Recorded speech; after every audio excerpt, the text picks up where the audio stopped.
Hey, my name is Jumpy. I hope everyone is doing well. I'm back with a normal review video with another double feature. My first movie this time is Scream 6. I had a couple of huge things spoiled for me before I watched last year's Scream 5.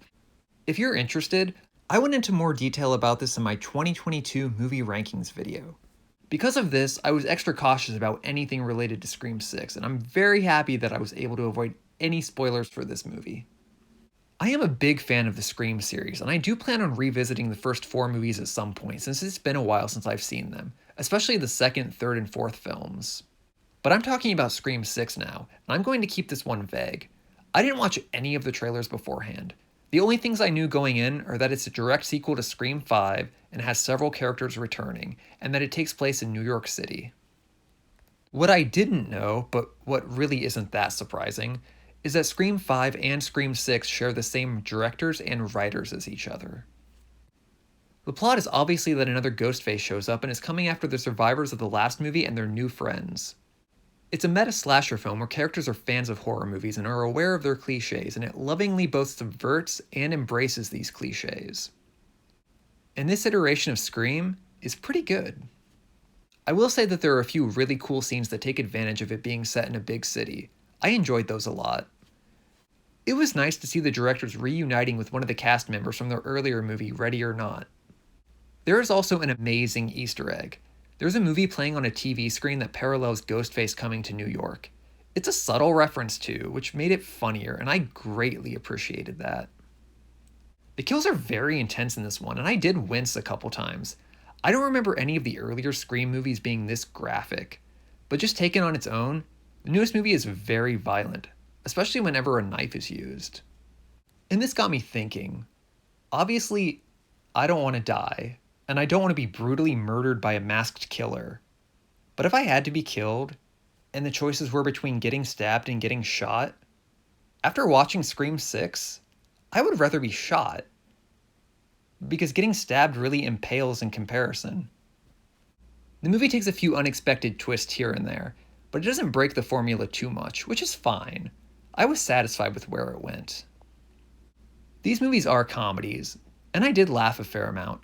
There was one joke that got set up earlier, and I didn't expect it to come back and be paid off later. And it caught me so off guard. It's so silly, and I love it so much. Overall, I had a very good time watching this. I can say confidently that I enjoyed it at least as much as Scream 5. Maybe even a little more. I'm giving this an enthusiastic 7 out of 10.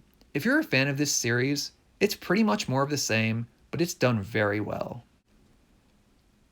I have so many movies that I've never seen that I want to watch, but sometimes you just gotta revisit one of your favorites, so fuck it. I rewatched Jackie Brown. The movie stars Pam Grier in the title role. Before seeing Jackie Brown for the first time, I hadn't seen too many of her movies, and I saw none of them where she was the lead. These include Bill and Ted's Bogus Journey, Snow Day, and Bones. Now I'm going to talk about Bones for a second, because unless I give it its own review, when else am I going to get the chance? Bones, of course, is the Snoop Dogg horror movie directed by Ernest Dickerson. I remember 2 things about that movie. The first is Catherine Isabel saying, "It's a dog." But the second thing, and my favorite of the 2, is a scene where Jimmy Bones cuts the top of a pool table with a knife and blood spurts out of the table. It's amazing. I bet that wouldn't happen if Ghostface stabbed a pool table. Yeah, I don't think I'm gonna do a video on Bones. Back to Jackie Brown. The movie was written and directed by Quentin Tarantino. When I was in high school, I saw my first Tarantino movie, and that was Kill Bill Volume 1 on DVD. It was seriously the greatest thing ever. The wonderfully choreographed fight scenes, the hilariously over-the-top violence where people are bleeding like pool tables, the compelling non-linear storytelling, it was so cool, and I needed more. My older brother took me to see Kill Bill Volume 2 at a theater, and I loved it too. Then I caught up on and saw all of Tarantino's earlier movies, including Reservoir Dogs, Pulp Fiction, and Jackie Brown that he wrote and directed, as well as From Dusk Till Dawn, which he wrote and acted in. The only thing I saw of his that I didn't like was 4 Rooms, which is an absolutely terrible anthology about random things happening in a hotel on the same night. Tarantino only directed one of the 4 short segments, and even though his was the best part, I still wasn't even a fan of that segment. Later on, I saw each of the next 4 movies that Tarantino directed in theaters with my brother, those being Grindhouse, which is a much better anthology than Four Rooms. It's made up of 2 90-minute movies, and Tarantino directed the second half, Death Proof, which is his weakest feature-length film, but still not bad. And then we also saw the movies Inglourious Basterds, Django Unchained, and The Hateful Eight. I was late to seeing his most recent movie, Once Upon a Time in Hollywood, and I like it a lot. Last year, I rewatched Inglourious Basterds for the first time in a while, and I enjoyed it more now than I ever have before. Currently, my favorite movie ever is Martin Scorsese's Casino, and then there's a tie for second place between Hot Fuzz and Inglourious Basterds, to give you an idea of how much I really love that one. On Christmas Day last year, I rewatched Django Unchained for its 10th anniversary. I got to see that one opening day and a couple times since, and it's quite an experience to say the least. I also rewatched The Hateful Eight a few weeks after that. It was only my 3rd time seeing it, and it gets better every time for me. So here I am now, watching Jackie Brown again. This is Tarantino's 3rd movie and his follow-up to the incredibly popular Pulp Fiction. It's based on an Elmore Leonard novel called Rum Punch. I've read that book, but it's been so long that it's just a blur now. So I'm not the person to ask about the differences between the novel and the movie. The movie is about a 44-year-old flight attendant named Jackie Brown. She works on the side delivering money for a gunrunner named Ordell Roby, played by Samuel L. Jackson. Another one of Ordell's employees named Beaumont Livingston, played by Chris Tucker, is arrested and faces 10 years in prison. Ordell bails him out and then kills him because he knows Beaumont will talk and tell the cops about Ordell's operations to get out of jail time. Well, it turns out Beaumont had already talked, and he gave up Jackie Brown. When she returns from a flight, an LAPD detective and an ATF special agent are waiting for her. They find money in an envelope in her bag, as well as some drugs, which she didn't even know about. They bust her on the drugs, which were intended for Melanie, played by Bridget Fonda, who's one of Ordell's girlfriends. And there's also Louis, played by Robert De Niro. He's an old friend of Ordell's, and he just got out of prison. He and Melanie are on the sidelines during all of this, but they could be up to something. Ordell bails out Jackie, and the bail bondsman Max Cherry, played by Robert Forster, goes to pick her up from jail and takes her out for a drink and then home. Thankfully, Jackie came prepared for Ordell's visit. She stole a gun from Max's glove compartment, and she uses it to scare Ordell and then reason with him and cuts a deal. She's not going to talk to the cops and give him up, and he's going to pay her for it. After this, Jackie devises a plan to steal $500,000 of Ordell's money with the help of Max the bail bondsman. She needs the trust of the detective and the ATF agent, and of Ordell to pull this off. I love this movie so much. There's a lot of characters, but it takes its time to get to where it's going, and it's never boring doing so. It's such a well-made film, and I'm really impressed by how it uses its cinematic techniques. Like the scene where Ordell kills Beaumont is done in a single long take without any edits. It's so effective. Ordell convinces Beaumont to get into his car's trunk, and then he drives away. You expect the scene to end, but it doesn't cut.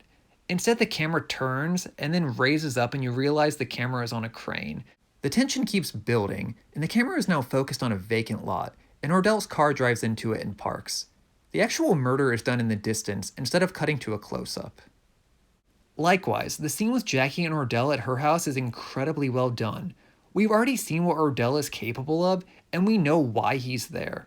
The scene uses split screen to reveal that Max finds out the gun is missing from his glove compartment. It is such a great way to show this information, and the lights being out adds to the suspense. The movie starts cleverly playing with time later on when a lot of things happen within a very short time frame. We see these events play out multiple times, focusing on different characters each time. The movie keeps revealing new information, and we piece together everything that's happened. And I also just love the little filmmaking touches, like when Ordell is watching a gun video and rewinds, mutes, or increases the volume. There's a quick close-up of his hand pressing the button on the remote. These aren't overused, and it keeps the movie visually interesting. The acting is so fucking good all around. Everyone is believable and deliver their dialogue fantastically. This is peak Tarantino and is filled with great lines. I love the characters in this. They're flawed, And some of them are really awful human beings, but they're interesting and fun to watch. The movie is very funny. The scene with Melanie answering the phone at the start never fails to make me laugh out loud. Also, Ordell's reactions are hilarious during the scene where he meets up with Jackie, and she tells him what she needs to tell the authorities for the plan to work. You almost pity him too, which Jackson was able to get across very well. The ATF agent is played by Michael Keaton. There's a scene where he shows up and walks down the hall to meet with Jackie and the LAPD detective. It's just the way he walks and his expression. It's so funny to me every time I watch this movie, and I don't know why. It's not even that goofy. It's just a wonderful little moment, which this movie is filled with. And there's also some really great scenes with Melanie and Lewis. The movie has some humanity too. The relationship between Jackie and Max helps boost the movie up even further. They have discussions about getting old, starting over, and life changes, and I love seeing them on screen together. I'm gonna stop gushing like a pool table about this movie now. Jackie Brown gets a 10 out of 10 from me and earns my highest recommendation. Watch this if you haven't seen it. I hope to see you all next time, and thank you so much for watching.